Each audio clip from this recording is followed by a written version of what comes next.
Yeah, and Laura Sabini. Hi, everyone. Thank you for being here. I'm so happy to be here, actually. I'm Good. taking an hour off of my work just to be here. Wow. So I teach mindfulness to children and parents, and I've been working on my niche. I actually sent Tad my first niche, but it was geared towards children because I teach primarily the children. But now I've been working on gearing it towards the parents. So I asked a few parents who were my clients, like what were their struggles and what did they get about it from it. So here is what I came up with. I help parents who are frustrated or annoyed to see their kids not being able to fall asleep by themselves or with their emotions, blah, blah, blah. And I help them get peace of mind or more happiness and proud of themselves to have found some tools that they can use all together. Like one of the mom yesterday told me like she's happy because I teach so for the little kids, I teach the kid and a parent. So actually she liked the fact that she could talk the same language about the tools that I gave them. So yeah, it was a big win in that sense. So yeah, I'm just wondering if that's not super like clear, but Do you have it written out anywhere? yeah, in my notes. Okay, if you want to go get those and paste them in the chat, and we can kind of take it. Yeah, I'm just on my phone because I see. I'm gonna try to copy paste. Okay, I'll cover for you while you do that. So this the distinction that Laura's lifting up is that so often people will say, "Oh, I want to work with the kids," but are the kids paying you? No. So that's not really the target market. The target market will be the parents, or it'll be the teachers, or it'll be the caregivers, or the social work. Whoever is whoever's the one paying, whoever's signing the check. That's who the market is. Whoever's making the decision.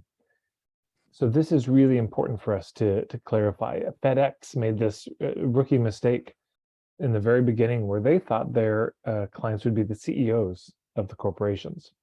But it wasn't them, of course. It was their executive assistants. It was the secretaries who were the ones actually making the decisions about who to hire as a courier. And once they realized that, Island B, what these executive assistants were craving was to be the hero, to save the day.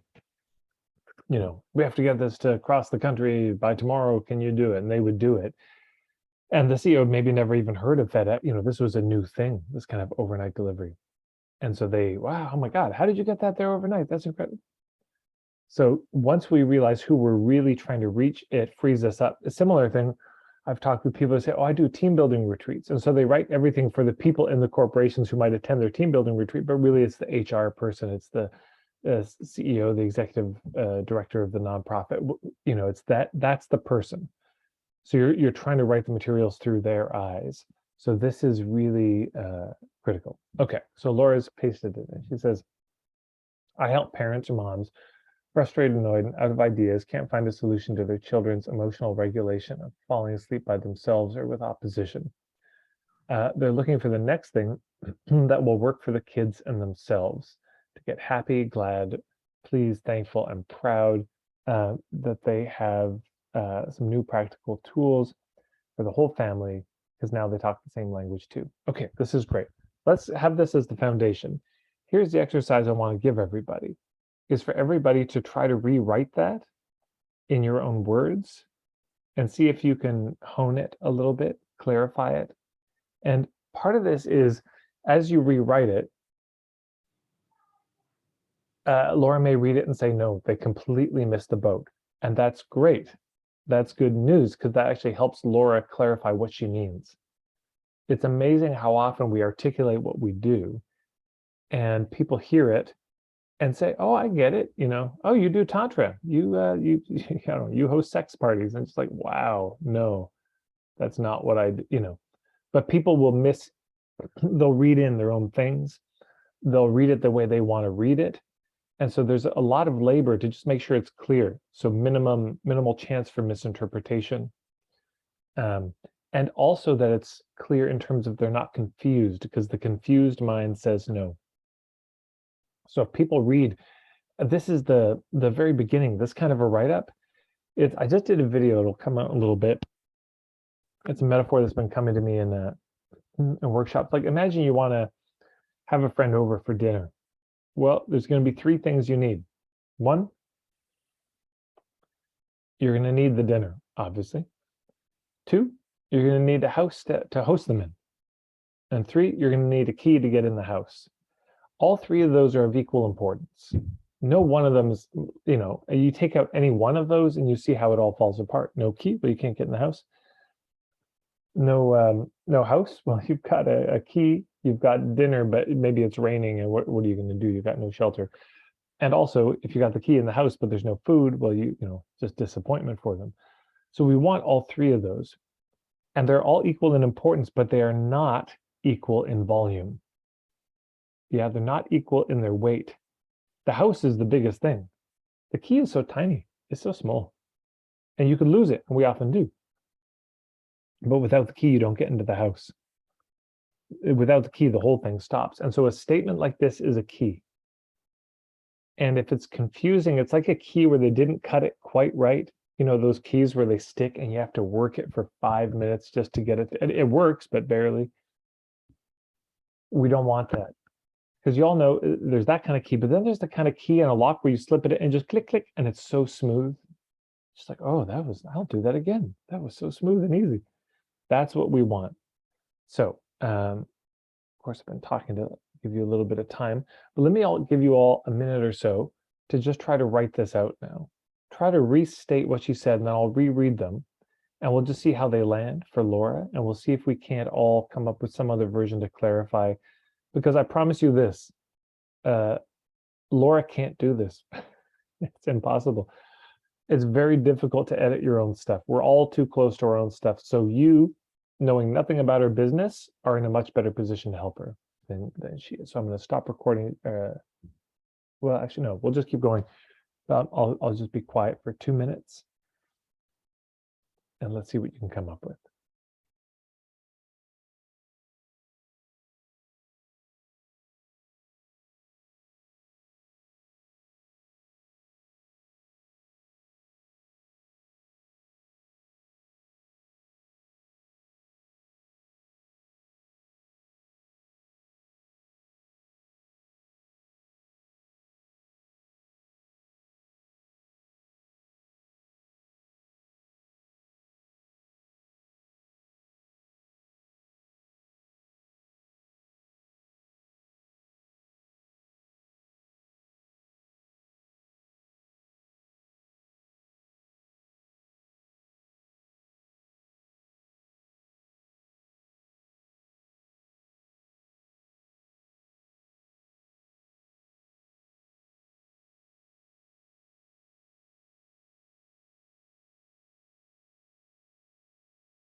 Great, thank you, Karen and Leslie, or sorry, and Leld.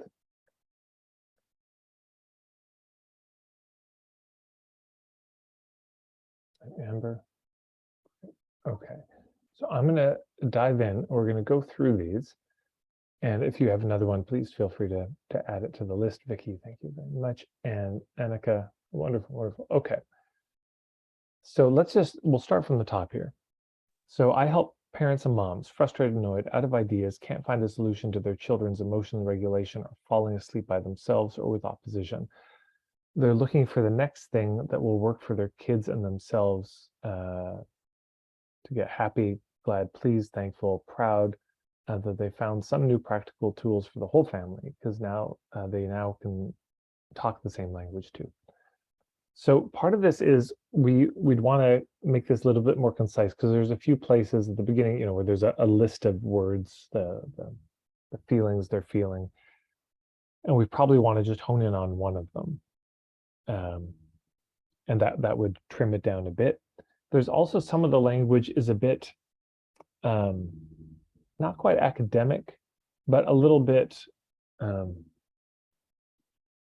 do you call professional, right? They can't find a solution, but they're probably not saying that if only I could find a solution on Island A to their children's emotion. By the way, I know that English is not the first language of everybody, so this is an additional challenge. So understood totally.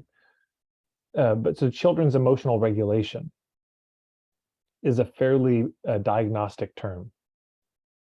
But how would the parents talk about it? How do they experience it? Oh, well, maybe their kid is losing their shit. It might be a more colloquial way. And we always want to bias the colloquial way of saying it, the way that they would say it themselves. Do they say, oh, my child has emotional regulation issues? Maybe. But maybe they said, my kid throws temper tantrums all the time. My kid's having emotional outbursts, they're screaming, they're crying all the time. So whatever it is that they would say, oh yeah, that's my kid. Yeah. And then, yeah, trouble falling asleep by themselves, or with opposition, right? This could be worded as every night is a fight at bedtime, right? It's always a fight.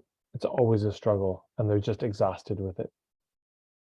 There's that book, the Samuel L. Jackson it's a kid's book somebody wrote called Go the Fuck to Sleep.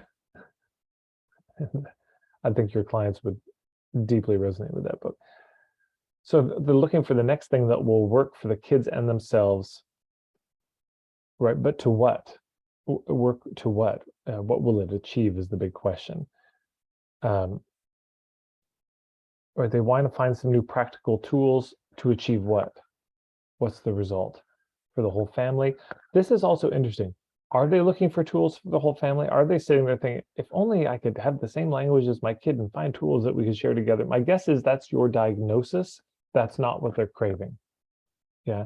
They're probably just, by the way, sometimes this is important to underline. Sometimes Island A is just so painful and frustrating, there isn't even an Island B in sight. And all they can think of is, I just want to get off Island A and I'll figure it out later where I'm going.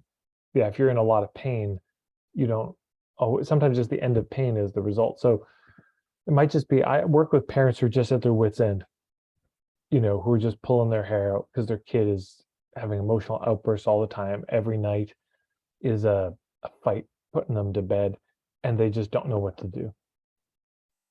It might just be that. You really might be able to just stop there. There might not be a clear Island B. A parent in that state, if you went to them and said, would you love to have just a beautiful flowing relationship with your child? They might just be like, fuck you. Like, it could sound condescending or too good to be true, if that makes sense. Sometimes it's just, you just speak to the pain. Sometimes that's what's most real. Other times it's, they have a vision. One of my friends, Mickey, works with parents, so same, demographic, but he works mostly with fathers, but let's say with fathers who see their sons approaching the age of what would have been in traditional cultures initiation, and they want to do something and they don't know what to do. Now, is there a big Island A, like, oh, my kid's crazy and, running off the rails? That may not actually be there. It may just be that they are so craving to give them this experience. So in that case, I wouldn't start the sales letter with, is your child a holy terror, or try to trump up some Island A that doesn't really exist in that way. I might just say, do you want to do this? But maybe Island A is, they want that, but they don't know where to start. Sometimes the problem's that simple. So, their kids are acting out in these ways and they just don't know what to do. Or it could also be, and you don't want to do XYZ. This is what I call the without frame. So the without frame is, how do you achieve X result without doing these things? how do you get more sales without using manipulative sales tactics? How do you meet women without doing, sketchy dating approaches? How do you get over your depression without using pharmaceuticals? Yeah. So it's these types of things. Okay. The next one is I help parents. So this is another version of the same one. I help parents who are struggling to find a solution to their children's emotional and physical issues. They're looking for new practical tools to bring well-being to the whole family. And okay. The parents who are struggling to find a solution to their children's emotional and physical issues, what we've named is every parent. Yeah, because every kid has some physical issues, every kid has some emotional issues. So we haven't actually narrowed down at all from parents. So that's just good to know. Sometimes we're so broad and so generic, it doesn't land. They're looking for new practical tools to bring well-being to their whole family. I would just question, is that what they're looking for? Again, that could be true, but this is, we want to listen to how they talk about their issues. I help parents who are, okay, so they're looking for new practical tools. So it may be, I'm looking for tools, but I still don't, in this statement, don't know tools for what, to bring well-being to their whole family. Again, is that how they would say it? My guess is not. So we don't want to word these things in such a way that they would read it and not be clear if that was them. Remember, that's the first thing in a target market. Is it clear? Do you hear it and say, that's me? There should be no wondering about it. It should just be an immediate visceral yes or no. There shouldn't be any maybes in it. Karen said, I help parents that are looking for solutions to their children's emotions. Okay, so let's just pause there. They're looking for solutions to their children's emotions. You see how vague and confusing that is. Do you not want your child to have emotions? Is this the problem? I had a robot child and now it is displaying emotions. We must deal with these emotions. Take out emotion chip is what that could sound like. I mean, Right. solutions. So we want to, what's the problem with their emotions?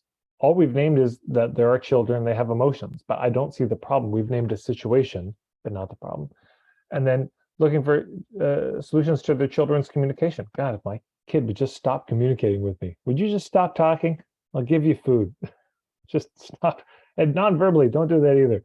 So of course, we know that there are children here. We know that they communicate, but what's the problem? And falling asleep alone. So solutions, so you're looking for solutions to the kids falling asleep alone. Do never let that kid fall asleep alone anymore. So we see it's just a little fuzzy what we're trying to even say in this. To speak the same, okay, and then so I teach the parent and children to speak the same language. So now we've changed to something completely different. Because Island A doesn't talk about the fact that they're speaking different languages. Now, if Island A was, I work with parents who are having all these conflicts with their kids and they just feel like they speak a totally different language. Maybe parents would say, man, it is like that. I feel like this kid just doesn't understand me at all. Okay. Then the Island B of giving them the same language makes sense. But outside of it, it kind of comes out of the blue, which provides a way for the parents and kids to feel more confident, and the results are the parent and child are pleased, grateful, and proud that they found some new practical tools the whole family can use. But again, okay, we've got tools, but I don't know what kind of tools. I don't know what they're used for.